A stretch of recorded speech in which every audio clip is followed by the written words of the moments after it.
Hello and good morning.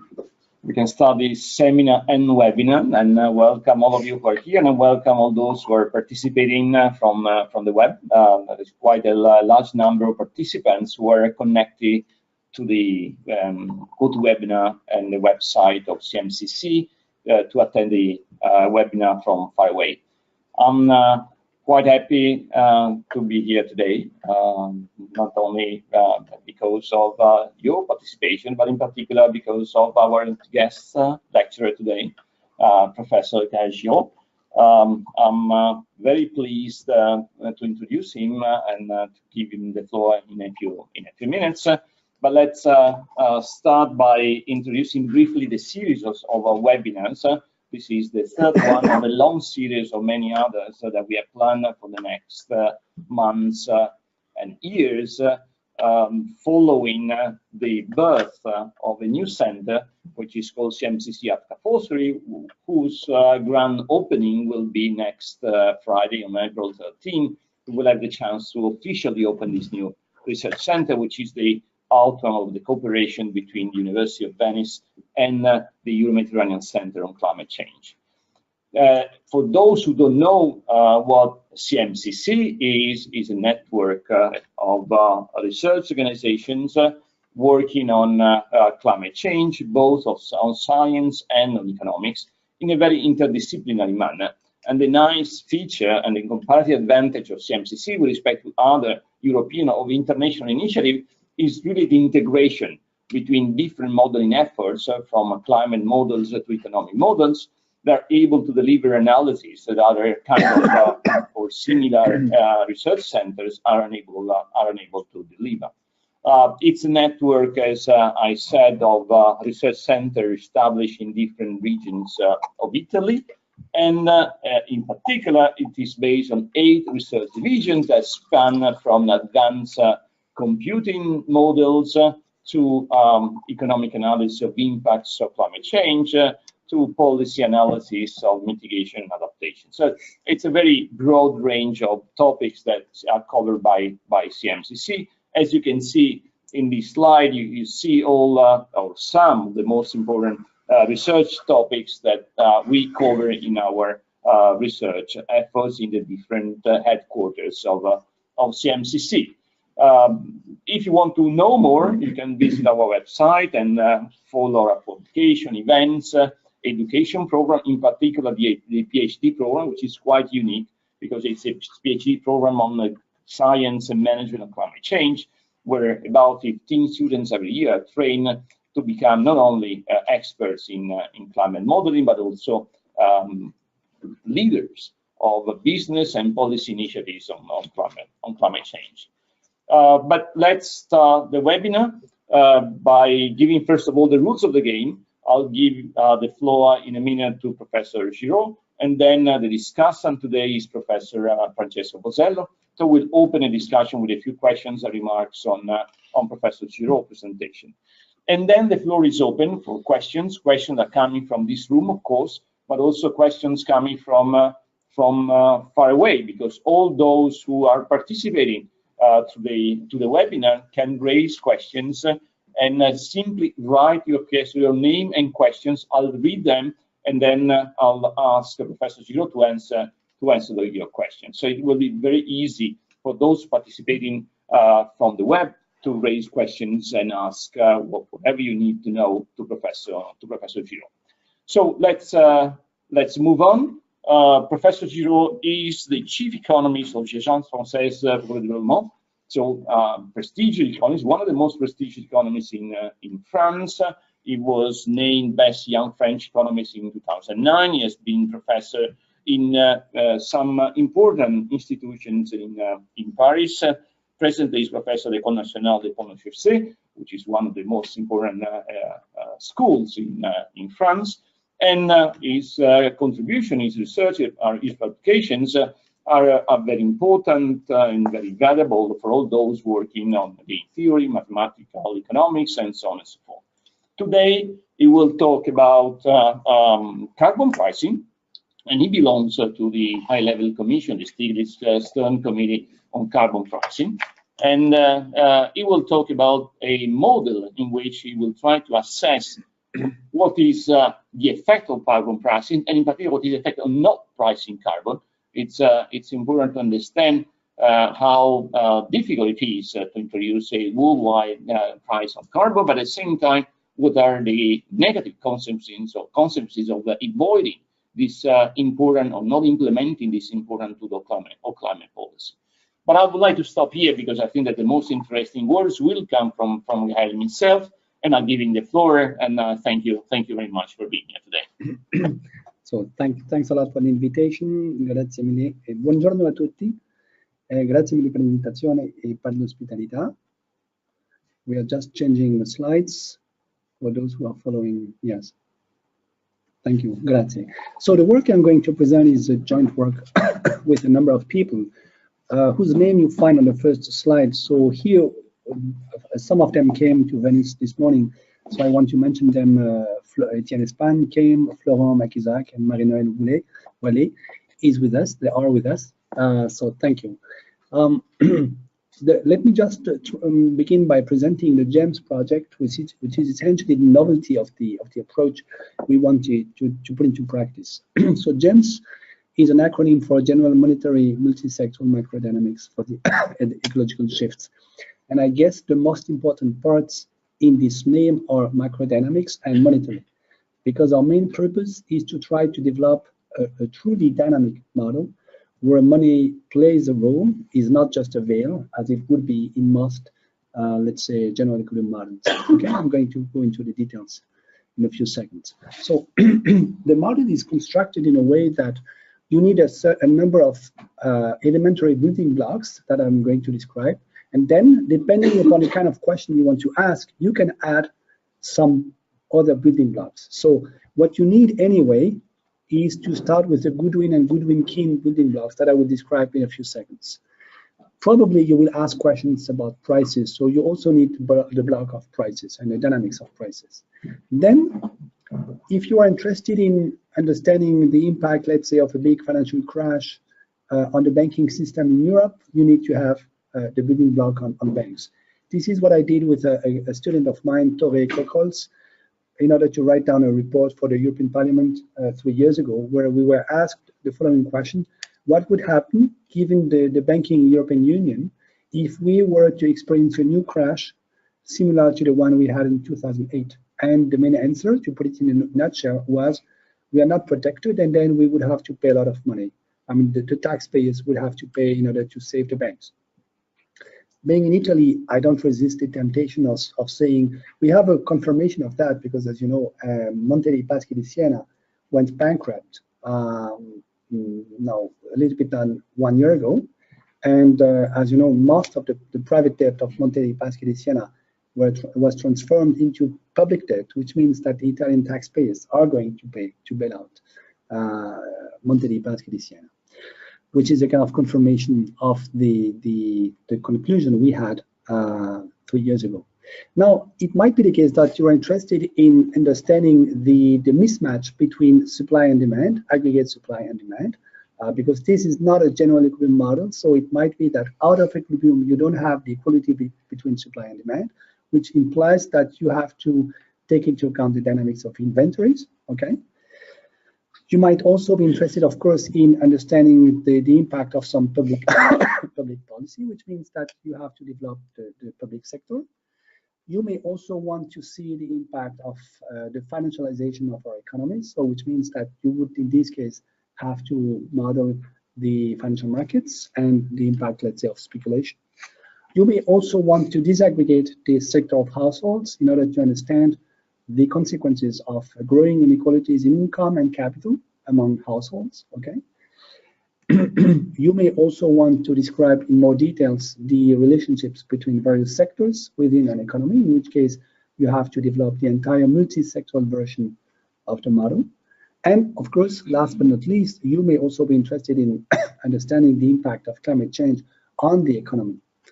There is also the issue of having an open economy, on which we are just beginning the work, and that's it. So of course, if you're not interested, let's say, in the financial aspect, you just forget the building block speculation, and you work with the other blocks. So the nice thing with this is that depending upon a question you want to ask and raise, you can use various variants of the model. Now let me just describe the first 3 building blocks that will belong to any version of this family of models. The first intuition, which goes back to some works by Steve Keen, a friend of us in the 90s, is that private debts do matter. I want to stress this because in most of the public discussion we have today, especially in Europe, this is a kind of truth that is not put forward. Everybody is looking at public debts, and nobody, or essentially nobody, is studying the private debt. But as you know, I mean, at the world level, private debts are much higher than public debts. I mean, public debts today at the world level amounts to something like $60 trillion. The world GDP is about 70 trillions, and private debts, without even taking into account the private debts of financial institutions, so private debts of households and non-financial firms amount to 110 trillions, so more than 150% of the world GDP. So in a sense, if you believe that the most urgent things to do is to reduce debt, then we should begin with the private sector, which is much more heavily indebted than the public sector. Second thing to observe is that the changes in private debt do have an impact on macroeconomic variables. So here on this chart, what you see is the impact, I mean, the negative correlation, which is very high, between changes in credit, private credit, and changes in underemployment in the US from 1990 up to essentially 2012, okay? And what you see is that as soon as the blue curve, which is changes in private debt, increases, then the red curve, which is unemployment, decreases. And that's pretty intuitive, because what it tells you is that if you are an entrepreneur and you want to invest, then you have to borrow more money, so your private debt increases. But normally, usually, you use this additional amount of money to finance a clever investment project, which will require more people to work, and which will therefore reduce normally unemployment. Okay, so this tells you that private debt matters in the sense that it may have an impact on labor and unemployment. So the way wealth is distributed within an economy does have an impact on such an important macro variable as like employment. Another way to look at this is to study the evolution of the ratio between private debt and GDP. Here you have it for the UK since the end of the 19th century up to essentially today. And the first observation to make is that this ratio essentially remained constant during approximately 1 century. If you just forget the exception of the 2 world wars, you see that it essentially remains close to 50%. Okay, ratio of private GDP over private debt, sorry, over GDP, which is already something surprising. It means that you have one invariant quantity for a country like the UK, which remains stable during essentially 1 century. Okay, now since the Margaret Thatcher era, you see that this ratio is increasing. Okay, and you can see the impact of various financial crises, including the great financial crisis of 2008. The point to understand here is that if this ratio increases, this means that there are some people borrowing money, but not investing this money in some investment which create value, because the GDP does not increase at the same pace as private debt does, so that the ratio between private debt and GDP increases. Okay, so in a sense, this is telling you something about the fact that since the 80s, essentially in the UK, you have a number of people borrowing money and not making a clever use of this money. Okay, so so this says that this is bad private debt, which is increasing now in the UK, essentially. Okay, and of course, I mean, it's not a mystery. This is intrinsically linked to the liberalization of financial markets and the fact that you have many financial investors borrowing money for speculative purposes, which do not or which hardly create added value in terms of GDP. Okay. Now, if you look at the same chart for the US, then the fascinating outcome is that the US never experienced the stability of the UK. So in fact, I mean, the North American economy is always, you know, having a bubble in terms of bad private debt, in the sense that you always have a huge increase of the ratio between private debt and GDP, then a crash, a financial crash, then a new increase of the same ratio, etc., etc. Okay, so which is, I guess, quite instructive in order to analyze the macrodynamics of the US. So the main lesson we want to draw from this is that if we want to have a clever macrodynamical explanation of what's going on in countries like Europe or the US or throughout the world, we definitely need to take into account the impact of private debt, and especially the ratio between private debt and GDP, because these may be looked as a proxy of the way private credit is increasing in a bad or a good way. If the ratio private debt over GDP is increasing, this means that you have new debt, which is bad debt, because it's not invested in projects that create enough added value. Okay? So the key model of the 90s, which is in a sense the nutshell of the GEMS model, tells you that if we want to take into account the impact of private debt, then probably we have to borrow some ideas from Hyman Minsky. I'm sure you know Hyman Minsky, who was a great North American economist from the 70s, and who was one of the first to describe, you know, the Minsky moment, which can be summarized in the following way. If you have a bubble, let's say a financial bubble, like the one we are experiencing today, then this means that financial asset prices are increasing. Then you have a number of people who want to take advantage of this. So they borrow money in order to buy the assets today, with the hope that they will be able to sell these assets in the future with a better price and to make an arbitrage. Okay. Now it turns out that if you have a decoupling between the price of the financial assets on the one hand and the real economy on the other hand, as we have it today, then those people, those borrowers who have borrowed a lot of money, who have increased their private debt, at a certain point, sooner or later, they will have to pay back the debt. The unique way for them to pay back the debt is to take the money they can get from the revenues, from the incomes, from the real economy. But if the real economy is not following the pace at which financial asset prices are increasing, then sooner or later you will find some people in a very embarrassing situations where they don't earn enough money from the real economy to pay back the private debt. So sooner or later, these people will be forced to sell their financial assets in order to be able to begin to pay back the debt. And there will be a moment where, a critical moment, where this minority of people will be big enough so that the fact that they are selling their assets will prevent the prices of assets to grow further. So which means at a certain point, the prices of these financial assets will stagnate or even decrease.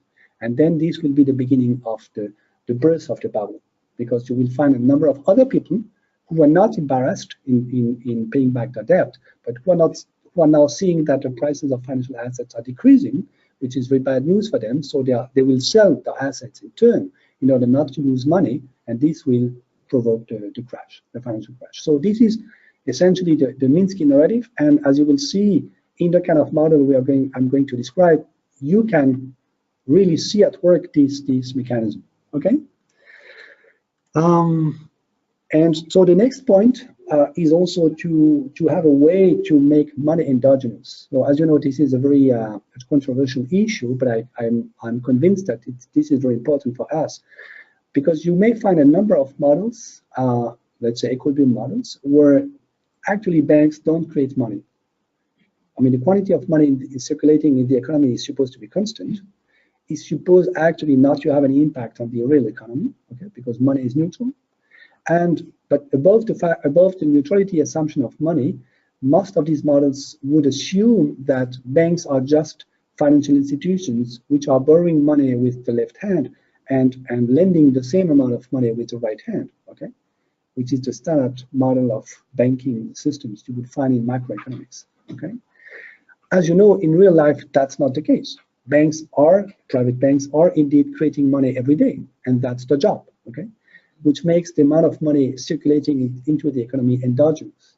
Okay? And then I do believe that there is a big issue for us to be able to incorporate this aspect within our macroeconomic models. To just take an example related with Europe, the fact that we have a lack of investment in Europe, especially in Italy, but not just in Italy, is also intrinsically linked to the fact that there is not enough demand for credit on the banking sector.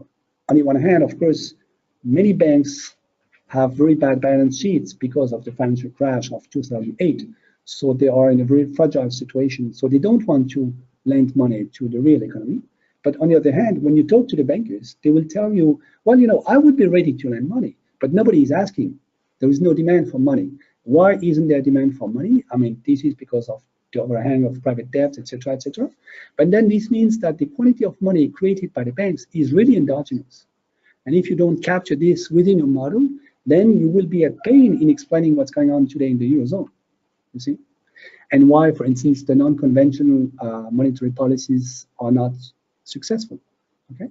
And if you understand that this is a problem of endogeneity of money creation, then you understand why, I mean, pumping a lot of money, billions, as the ECB has done it in the European interbank market, is useless, because what you need is to have people who want to borrow money from the private sector, okay? So you need to fuel the demand for credit.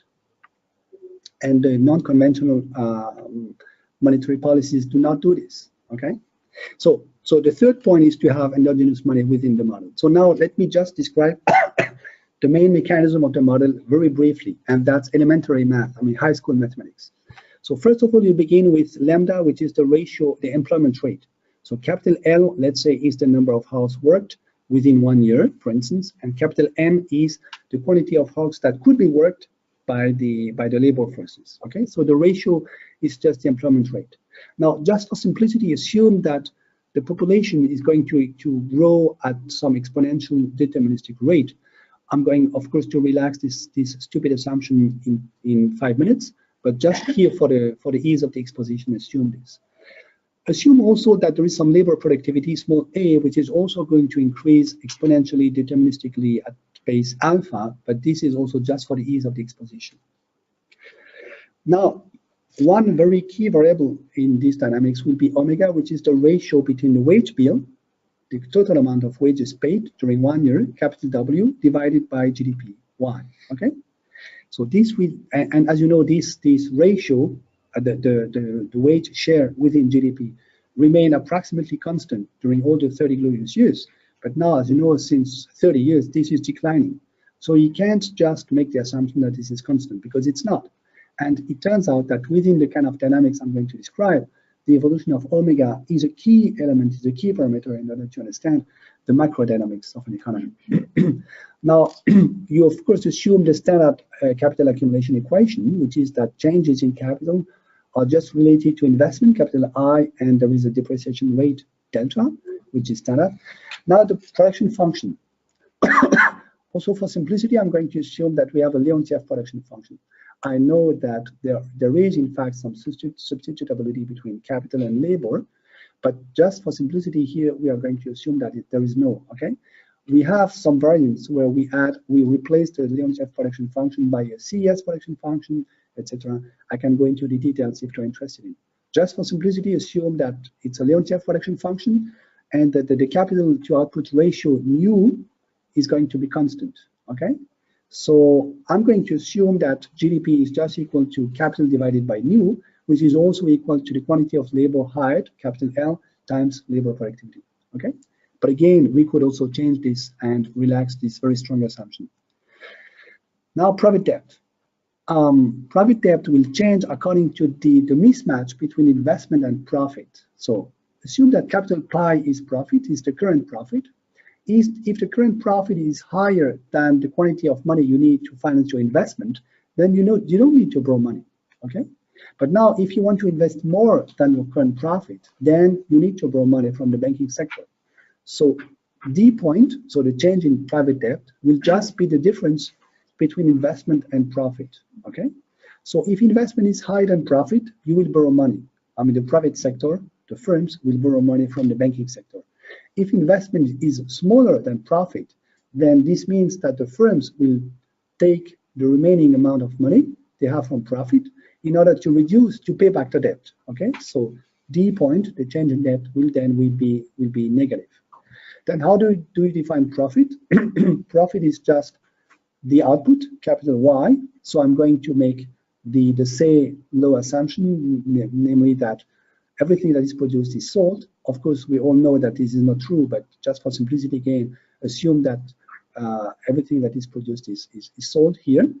So profit is just the output Y minus the wage bill, okay, which is the total amount of the cost of production here, just for simplicity, minus the interest rate paid on the debt, okay. Small r will be the interest rate charged by the central banking or the banking system, so that the profit has to incorporate the fact that corporates have to pay back the debt. The second very important ratio in our dynamics is small pi, which is just a ratio between profit and GDP, okay? And of course, the third one is the ratio I described. I showed you for the UK and the US, which is the ratio between private debt and GDP. Now, the next ingredient in the model is to assume that there is something akin to a short-term Phillips curve, which links the growth rate of nominal wages, W, with the employment rate, or the unemployment rate, lambda, okay? So there will be a function phi, which links the two, as in any model with a Phillips curve. What we are going to do is that we are not going to try to provide any micro foundation for phi. We are going to refrain from trying to do this. Why? Because as you know, there is a famous Sonnenschein-Mantel-Debreu theorem from going back to the 70s, which tells you that even though at the micro level, everybody might be perfectly rational, having rational expectations for the entire future of the universe, if you aggregate all this together, essentially everything can happen at the aggregate level. So you do have some emergence phenomena in economics. That's a pity that so many of us have forgotten this lesson from the 70s. So we are going to take this seriously, and what we are going to do is just to empirically estimate phi from the data and let the data speak, okay? Instead of trying to simulate phi as the outcome of millions of rational consumers and people bargaining for the wages, okay? The next ingredient is an investment function, which simply will tell you that investment capital I will be a function of the profit ratio small pi, okay? Which means that, and of course the function will be assumed to be increasing. This is again for simplicity. I'm sure you will raise an objection which will say that, but you know, investment depends also upon the interest rate, the private debt of firms, etc., etc. I totally agree. So of course the next step in the modeling strategy will be to replace this very simplistic function by something much more sophisticated, where investment will depend upon all these variables. But for the time being, let's just assume for simplicity that it only depends upon the profit share. Now, if you put all these ingredients together, you end up with a three-dimensional dynamical system. And that's the beauty of this approach, which is that at the end of the day, you have a very simple mathematical object, which is a nonlinear dynamical system with three dimensions, which are this dimension, omega, which is the wage share, remember, lambda, which is the employment rate, and small d, which is the ratio private debt over GDP. My conviction is that, you know, we economists, we may build huge models with thousands of equations, as actually many Canadian economists did up to the 70s. Okay, most of the models used in the 70s by Canadian people like Klein and all these people were huge models where you had thousands of equations. The problem with this approach is that at the end of the day, we economists, we don't understand our models. Okay? They run, but we don't know why. My conviction is that we should try to have some toy model version of our model where we do understand what's going on, and then we add some details for which we hope they don't perturb too much the qualitative assessment we can have on the behavior of the model, okay? Which is a different position, epistemological position, from the position of those economists who tell you just do toy models and never go to the data. I'm not saying this. I'm saying we should have toy models which go to the data, and then we develop these toy models in a way where we hope the development does not disturb too much the qualitative understanding we have of the model. But if we, to begin with, if we have a huge model of which we don't understand the dynamics, then in a sense we are lost, at least theoretically. So here the beauty of this approach that three-dimensional, it's enough to have beautiful chaotic behavior, as you know, but it's also very low, so you can even compute it by hand and have a flavor of the entire dynamics of the model. Okay. So it turns out that this kind of model always exhibit, roughly speaking, the same landscape, in the sense that you have two economically meaningful equilibria, long-run equilibria. Since it's a nonlinear dynamical system, it will provide you with a trajectory which is not linear, which may end up in a steady state. So in a sense, what this kind of model tells you is the narrative of an economy that might converge towards an equilibrium, a long-run equilibrium, but that might also not converge towards a long-run equilibrium. Everything depends upon the endogenous forces at work in the economy. Okay. Now, if you study the equilibria, you will see that usually there are two equilibria, one good and one bad equilibrium. Okay. The good equilibrium is good in the sense that if you converge towards this equilibrium, you have a non-negative employment rate and non-negative wage share within the GDP. Okay. Now, the bad equilibrium is bad in the sense that if you converge to it, ultimately, asymptotically, you have zero employment and zero wage paid in the economy, which in a sense is a way to capture a collapse. Okay, so at the end of the day, with this kind of model, as simplistic as it may be, you have two equilibria. One which is the standard, actually the standard Solovian equilibria you will find using a standard Solo model, okay, which is with the golden rule property on the growth rate of the economy, and the other one which is a very bad equilibrium, where you have so much private debt that you end up in a deflationary phase, okay, deflationary trajectory, where wages decline towards zero, employment decline, and debts explode. Okay. Let me just describe this. Okay, I don't have any example here, but you could think of what's going on now with Greece. If you think of the Greek economy, so the Greek economy is experiencing today, experienced a huge decline of the GDP, a huge increase of unemployment, a decline of the wage share. So in a sense, the Greek economy is moving towards a bad equilibrium, if we believe in a kind of story that this model can tell you. Okay, whereas you may think of other economies who are rather moving towards a good equilibrium. Okay, then of course once you have done this, you can study the basins of attraction of each equilibrium. Okay, so that you can study all the points within the phase space where if the economy starts on this point, it will converge towards either the good or the bad equilibrium. And if it turns out, let's say that the economy you are scrutinizing is already within the neighborhood of the bad equilibrium in such a way that it belongs already to the basin of attraction of the bad equilibrium, so that if you don't do anything, it will converge to the bad equilibrium, then the main question of public policy becomes, how can the government help driving the economy towards the basin of attraction of the good equilibrium? You see? And then you open a new avenue of research and public policy questioning, where the question is, first, where are we?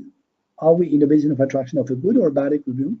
And if we are not on the path of a good equilibrium, how can we drive the economy towards a better region of the phase space of the macroeconomic landscape?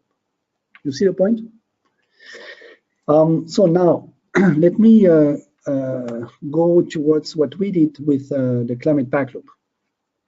So essentially, we try to reproduce what Nordhaus has done with his DICE model, replacing the small CGE model that is used by Nordhaus by our own microdynamics, out of equilibrium microdynamics. Okay, so here you have to follow the circle.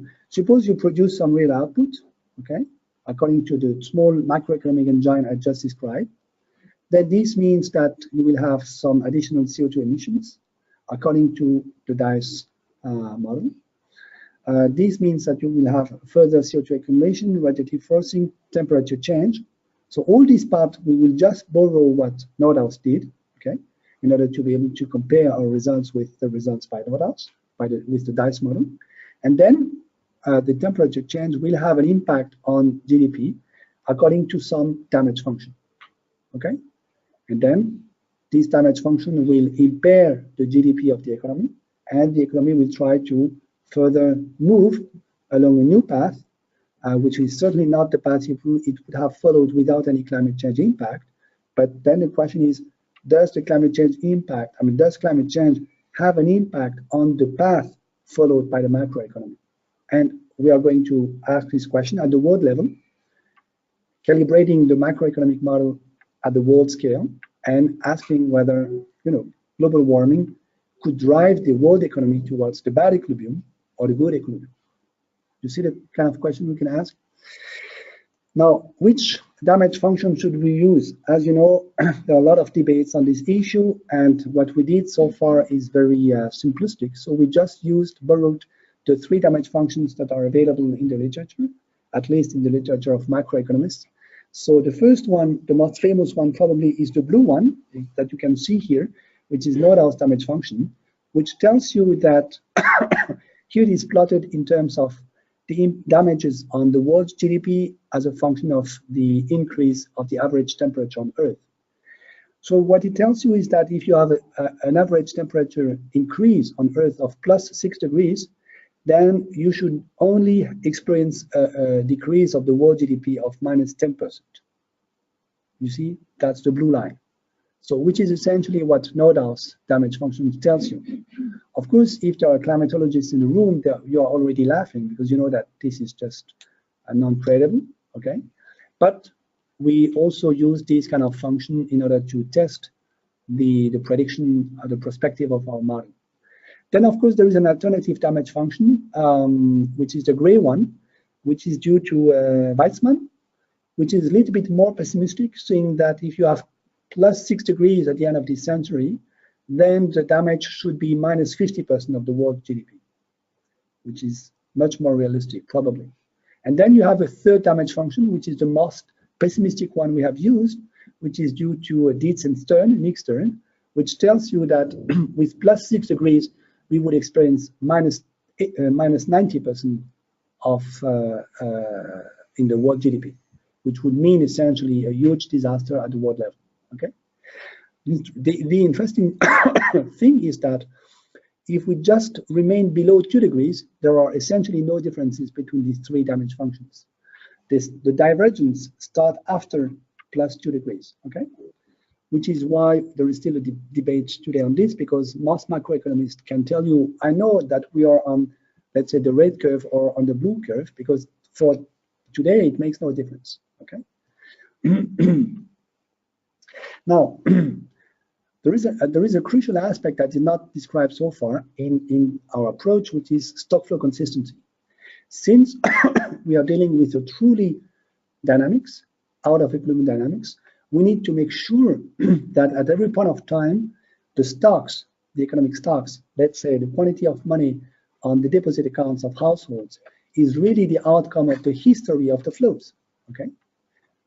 Let's say of the consumption of the households plus, so minus consumption plus the wages, etc., etc. Okay, this is a kind of internal consistency requirement, which seems to be obvious, but if you are familiar with, let's say, equilibrium models, you know that it is actually far from being obvious. Let me just ask you a question, and I'm asking this question because I also published papers in equilibrium theory, general equilibrium theory. So this is not an external critique of GET, but it's an internal critique from someone who also did these kind of models. Initial endowments in a general equilibrium model, is it a flow or a stock? I'm curious to have your answer. Actually, it's both of them, or neither nor, and you cannot make any difference because everything takes place at equilibrium. You see, so at equilibrium, if everybody is at equilibrium to begin with, up to the end of the history, there is no difference anymore between a stock and a flow. Now here, since you are out of equilibrium, there is a difference, and then you have to make sure that everything is consistent.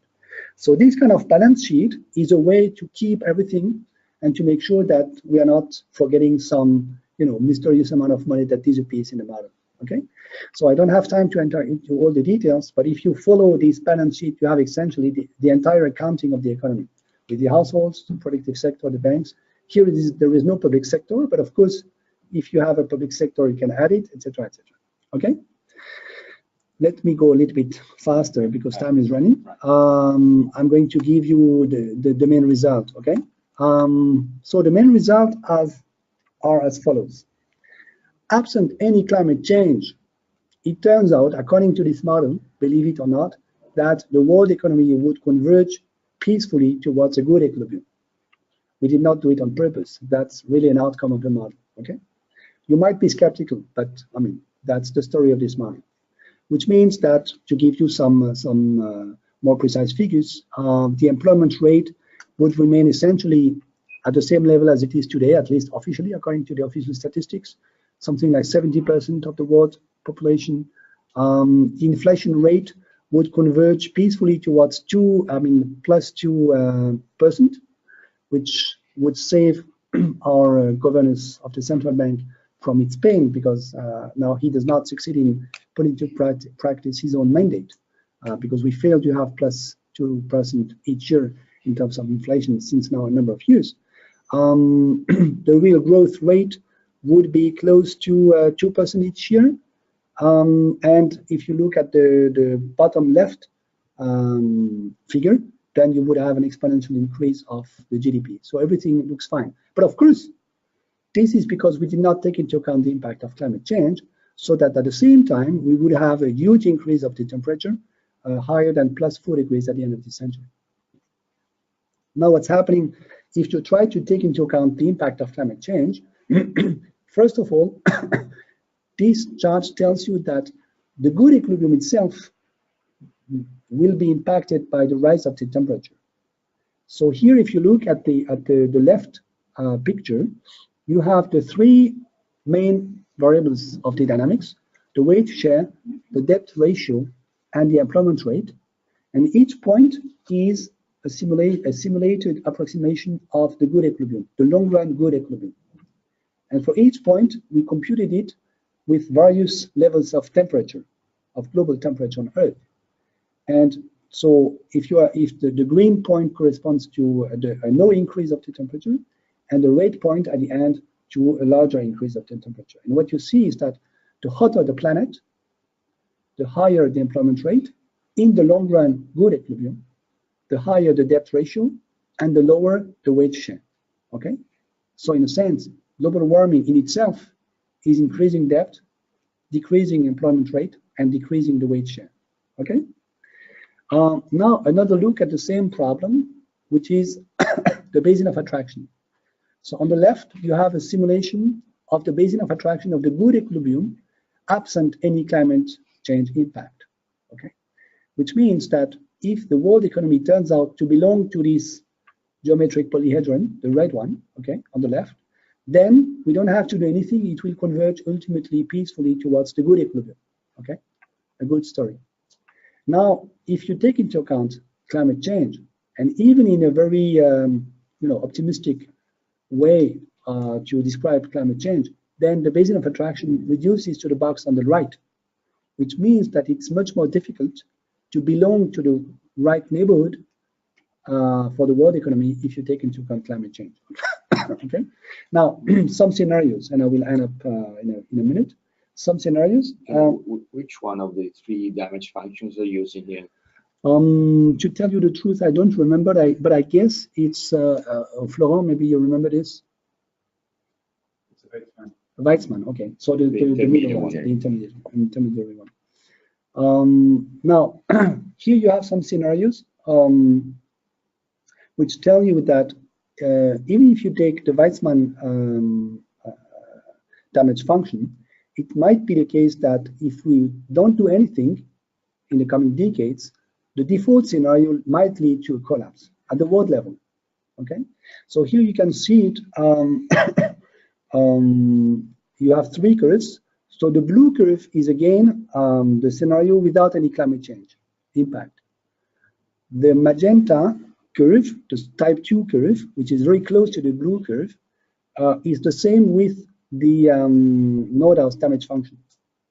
And as you see, if you look at the real output curve, there is almost no difference. Okay, so in a sense, making the assumption that climate won't affect the world economy or using the Nordhaus damage function doesn't make any difference. Okay. Now the rate curve uses the Weizmann damage function, and as you can see, if you look at the bottom left picture, then you can see that the real output growth is converging towards zero at the end of this century.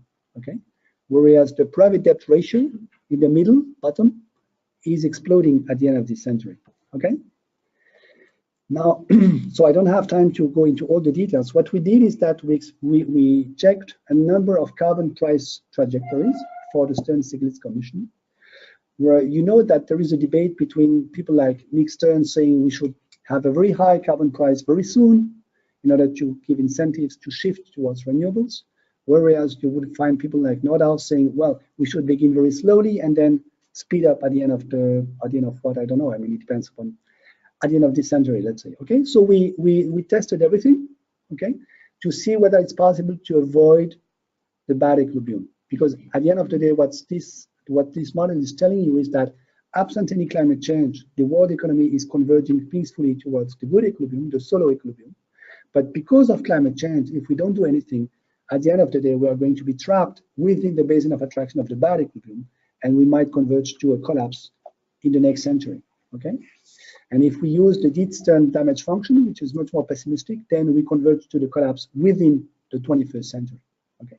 Now, question, is it possible with a carbon tax to avoid the dangerous region of the neighborhood of the bad equilibrium? The answer is yes. But then it depends upon, of course, the magnitude of the carbon tax and the speed at which it is put into practice, okay? Which is obvious. A side product of this analysis, if you want, I will go back to the details, is that according to this model, it's already too late to remain below the 2 degrees threshold at the end of this century, which is not a surprise for you, but which is a surprise for a number of policy makers. And then let me just end with some areas for future research, okay? And then we have the Q&A sequence. Of course, what we have to do is to make the technical progress endogenous. So there are various ways to do it. We haven't done it so far.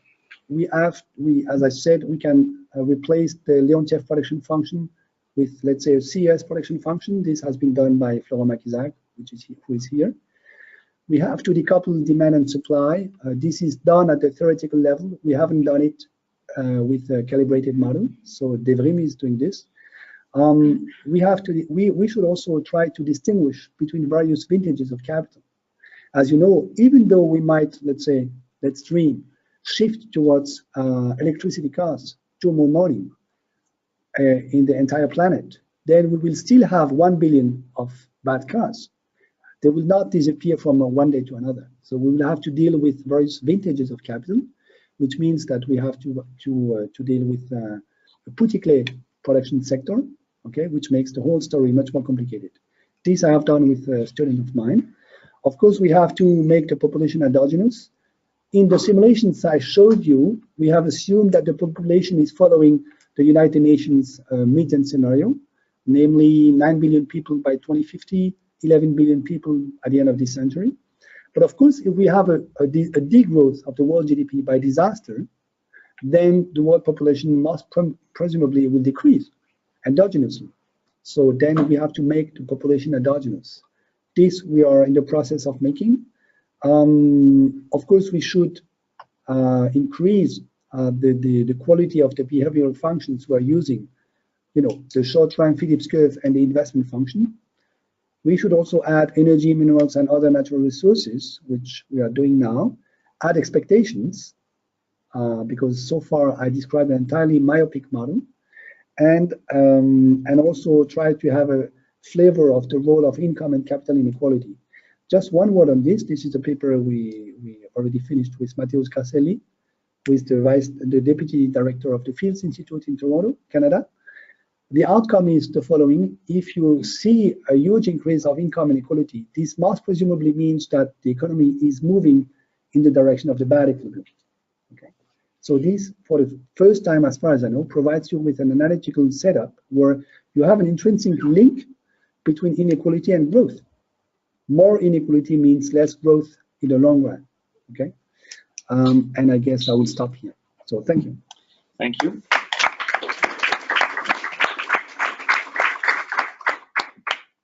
Thank you, Gael. Quite interesting seminar, but of course time is short, and we need to move quickly to Francesco's comments. Okay, thank you very much for the presentation. Very interesting, and I'm actually also teaching at the university the relationship between climate change and growth. So seeing this macro model applied to climate change, climate policy is very interesting to me, and perhaps I will use your paper to present it to my students also. So I have really a couple of comments. So there is one on the policy implication and policy prescription, but I will leave it the last, because it's something that you did not cover very in depth during the presentation. So I would like to focus just on the following things. First of all, something related about the Phillips curve dynamics, because I'm aware of the 60s, 70s theorem, but at the same time you show that, for instance, you have in a good equilibrium, you have a stable inflation rate at the end, so around 2%, and that was stable.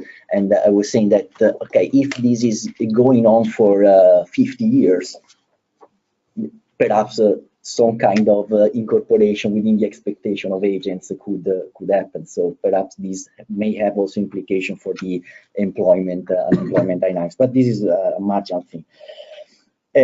Another thing that I was considering is that, and that could be interesting, is also that in the end all your damage functions are continuous, even though you can consider you can say that the let's say this one is approximate a discontinuity, but if you had a really discontinuous damage function, so you have a very smooth behavior before and after a jump, this could I think change the attraction of your equilibrium, and that could be something worthwhile also investigating. And the other point that I was curious is, of course, you are considering mitigation policies. Another thing that could be interesting to introduce, because somehow you did it, because in the paper you talk about a policy mix where you have carbon taxes and subsidies.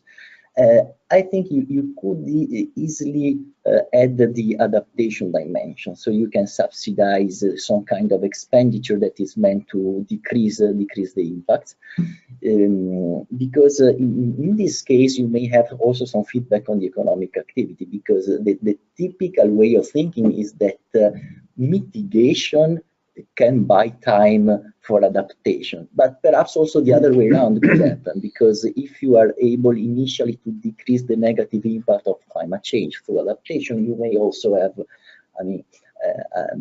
you can change all the dynamic of the impact, so this could have an implication. So, and the last comment was on the policy mix that you are considering, that if I'm not wrong, you basically demonstrate that the high prices also suggested by the Stern Commission are not enough alone to meet the outcome, the desired, keeping the temperature below the 2 degrees. So you are suggesting to couple this with subsidies. And you also demonstrate that this would change the attractions of the different bases, so you are able to drive the economy with higher probability towards the good state of the world. But and you also, that was interesting to me, you show that also private debt is going to, or at least the ratio between private debt and GDP is going to decline. However, public debt is likely increasing. So I was wondering, so it is not a huge increase, because it is 1.5%, something like this. But I was wondering, because this is anyway the aggregate picture, that could be more concerning for some countries, because this is additional, not on the top of the existing one. So I was wondering, why aren't you just considering higher prices, carbon prices, rather than low price, with the subsidies? You can just have a stronger price signal, and then the revenues could be used however you like. Okay, that's it. So thank you. Should I answer now? If you can wait, Oh, I think yes, that yes. I would rather collect some more questions from those who are here and those who are connected to the web.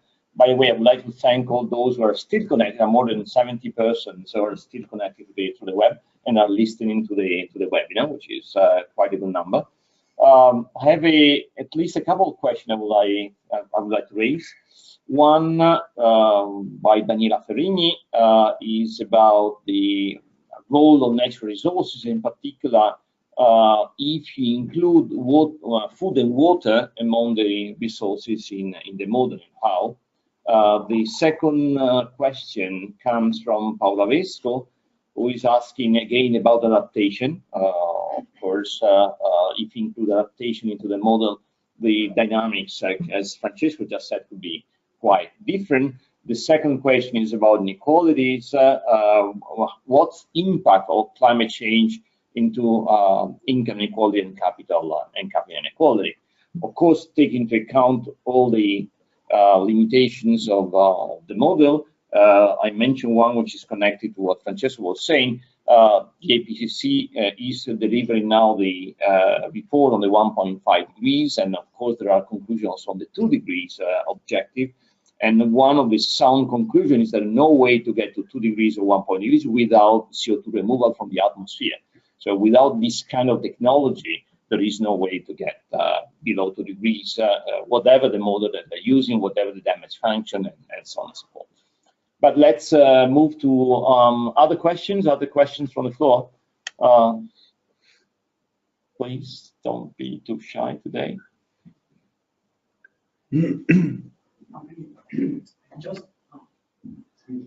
Thank you for the very nice presentation. I'm just curious about how the results can change if you relax the assumptions about the on-tap technology between labor and capital, because maybe you mentioned that you have the first version of this. I'm curious how the results can be equilibrium you mentioned.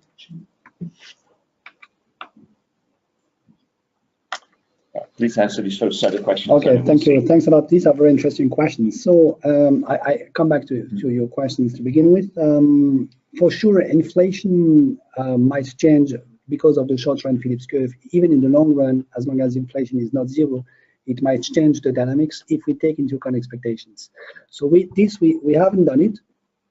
What we have done so far is the theoretical analysis of expectations. Using both adaptive expectations and consistent expectations and these kind of things. The main lesson to be drawn from this is that apparently expectations, but I should be very cautious in saying this, don't change the qualitative behavior of the dynamics, which for me, from my viewpoint, is a good news, because probably you know that the main advantage of rational expectations, in which I don't believe at all, is that they save us from the burden of having to define how people form expectations. And I guess nobody knows how they do. So the fact that if we can confirm the conclusion that having explicit expectations or not does not change, at least qualitatively speaking, the dynamics we are exhibiting here, might be good news. Then we could say, take whatever you want in terms of expectations. It doesn't change the main lesson, okay? But it's true that we haven't done it. So, I mean, with the calibrated model. So this is certainly something we want to do.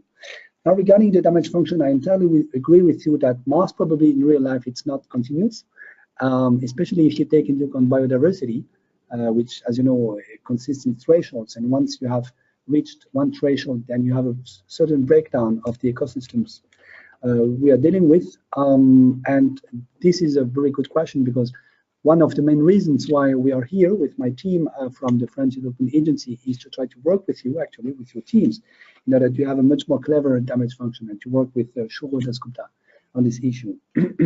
Now, regarding subsidies and adaptation, I also entirely agree. We haven't done it because we didn't have time to do it, but it's certainly something we definitely have to do. And certainly we should have the interplay between, saving time with mitigation and adaptation. Now, on the policy mix, let me just add a few words on the conclusion of the Stern-Stiglitz Commission, because maybe some people are not aware of this. So this commission was launched in 2016 by the World Bank and the French government, and was led by both Nick Stern and Joe Stiglitz. And it published its report in May 2017 in Berlin. The main conclusion of the report is that we should definitely have a corridor of carbon prices at the world level. So forget the dream to have a unique worldwide single carbon price with a unique, market for polluting rights, because this will never happen. And in any case, all the experiences we have in terms of markets for polluting rights are a failure so far, because most of them exhibit prices around $5 a ton, whereas we all know that we definitely need to be above 20 all around the world. So, the report is saying what we should do is most probably to have carbon taxes, but there is no reason why every country should have the same level of carbon prices, of carbon taxes, because there is no reason to believe that the right level, let's say for South Africa, to go out of coal should be the same as for, let's say, the poorer system in Andhra Pradesh to shift towards renewable energies. So what we should have is a corridor of prices, and the advice of the Stern-Stiglitz Commission is to have something between $40 and $80 a ton by 2020, and $50 and $100 a ton by 2030. It turns out that the simulations we can make with GEMS would tell you that 40-80 by 2020 is fine, but 50-100 by 2030 is not enough, as you said. Now, of course, so that's why we also add the question of public subsidies in order to help the transition towards renewable energies. But of course, you're right. We could also imagine a much higher carbon prices, much higher carbon price. Now, the political issue enters the picture. If you end up saying we should have a price of, let's say, $1,000 a ton, nobody will listen to you, at least at the IMF and the World Bank. So here there is a trade-off between what you can say and being listened to. Now there is another issue, which is that the carbon price gives the productive sector an incentive to shift towards renewables, but it does not lighten the burden of the private debt. It does not make the private debt less heavy. So that's why we definitely need to have some public subsidies to help the private sector deleverage and pay for the investment we need in green infrastructures. As you know, the cost of the green infrastructures at the world level in the next 15 years will be quite heavy. The estimations range from 50 trillions towards 90 trillions at the world level. That's a lot of money. That's of the order of magnitude of the world GDP. And it's clear that the private sector won't be able to pay this cost in the next 15 years itself alone. So we definitely need to have the public sector entering the picture and paying a part of the bill, it seems to me. Then this raises, of course, the question of the rise of the public debt. But as I already said to begin with, public debts today are much lower than private debts. And at the end of the day, climate change is a physical problem. We will never be able to change the first two laws of thermodynamics, but we can change the debts.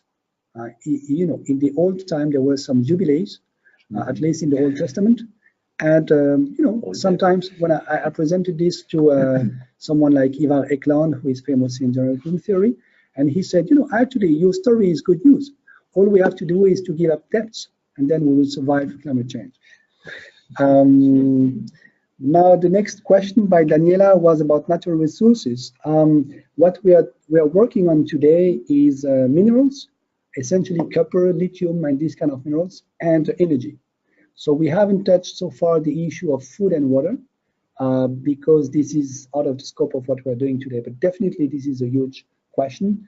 In the French Development Agency, we were asked by Tunisia to work on a country model for Tunisia, where we would explicitly take into account the impact of the scarcity of drinkable water in Tunisia today, which is a huge national problem for this country already today. But we haven't done it at the world level so far, but definitely we should do it. Now, Paula asked a question on the link between inequality and climate change. We haven't done anything which would show that global warming would increase inequalities, except that we know that it would most probably decrease the wage share, which means that in the old debate between wage share and capital share, climate change will be favorable to the capital share, okay, which says something about inequality. But we did not go further than this. What I can tell you is the following. It's clear today that the growth of income inequalities is fueling climate change, because 50% of greenhouse gas emissions now are due to 10% of the population at the world level. So the 10%, the top 10% of the population. Whereas the bottom 50% of the population at the world level is responsible for only 10% of the greenhouse gas emissions. So essentially the rich are polluting, be there in the north or in China or in Africa, and the poor are the victims. Okay, so in this sense, the growing income inequalities are fueling the global warming. Now, the bad news is that if you just make the following thought experiment, just assume that tomorrow morning we would reach a purely egalitarian world society where everybody would earn the average income that we have today. So the total income would remain constant, except that there won't be any variance in the distribution of income. Would this suffice in reducing greenhouse gas emissions? Unfortunately, the answer is no. As long as we keep the elasticity we observe today between income and greenhouse gas emissions, reducing inequality per se is not enough to fight against greenhouse gas emissions. What we need is the rich people to be less rich. I'm sorry to say this. It's a question of sobriety. It's not just a question of inequality. Now, there was a question about what about carbon capture? We haven't done this in this present exercise, but definitely we have to do this. Personally, even though I'm not an expert, there are people who are much more expert than me on this issue. I'm very skeptical about the ability of the world industry to have a huge industry of carbon capture in the coming decades. But definitely we should study this. And of course, all I said so far was under the assumption that there is no carbon capture in the model. Okay. Now the last question was about the Leontief production function. What would happen if we were to replace it, let's say, by a CES production function? We haven't done it for the calibrated model. What we can say, and maybe Florent can add details on this, is that if you shift from the Leontief production function towards the CES production function, then essentially the good equilibrium, the solo equilibrium, becomes much easier to reach than with the Leontief production function. So substitutability between capital and labor enlarges the basin of attraction of the good equilibrium. So most probably this would provide much more optimistic scenarios than the ones we have here. And then probably the truth is somewhere in between. For instance, I do believe that we definitely have to model the various vintages of capital. Okay, and then if we were to shift from this very simplistic model towards a Pouty-Clay model, akin to the one that has been published in 1969, very far away, by George Akerlof and Joe Stiglitz, most probably we would be somewhere in between the optimistic version of the CS production function and the rather pessimistic variant of the purely Leontief production function. Okay, but this will be for next year. I have some more questions, but first a comment. Carbon capture and CO2 removal are two different technologies, and I believe that there are more progress on CO2 removal than on carbon capture, and I'll be more optimistic on the second set of technologies. But I have questions from Fiona Ryan. She asks if carbon mitigation becomes an asset class, will that have any discernible effect on debt? Is it good that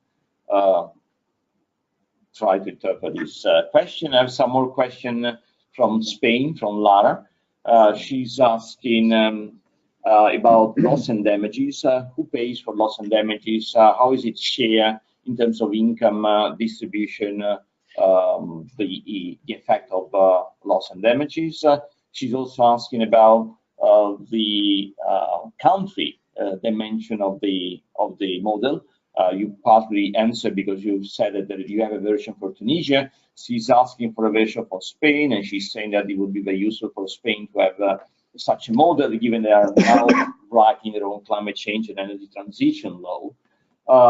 And she is also asking some more questions. Lara is really many questions. She's asking about the climate finance issue, and how would you introduce into the model the 100 billion commitment to support investments on mitigation and adaptation. And finally, she's asking about fat tails, and of course, I suppose the Weizmann damage function considers fat tails, but it's something she's asking. So whether or not you are going to consider fat tails in damage function, and finally, whether you consider natural sinks into the model. So quite a large number model. One last remark for Lara. Yes, the slides, the paper, the PowerPoint will all be available in our website, so we have the chance to go back and read more about Gael and his colleagues' contribution. So please. Okay, thank you. Yeah, on the papers for Lara, so I did not mention it, but there are already 2 papers which are published. So here you have the references. The third one is most probably going to be published in the coming month. So you can find them, and if you don't, then of course it will be a pleasure for us to send it to you. Now, frankly speaking, I did not understand the very first question, so I'm sorry for that. Maybe whereas you're reading it, I can try to answer some of the questions raised by Lara. On the loss and damages, who is paying? I mean, in the very simplistic version I just presented, households are just an adjusting variable in the sense that we assume, as I said, sales law.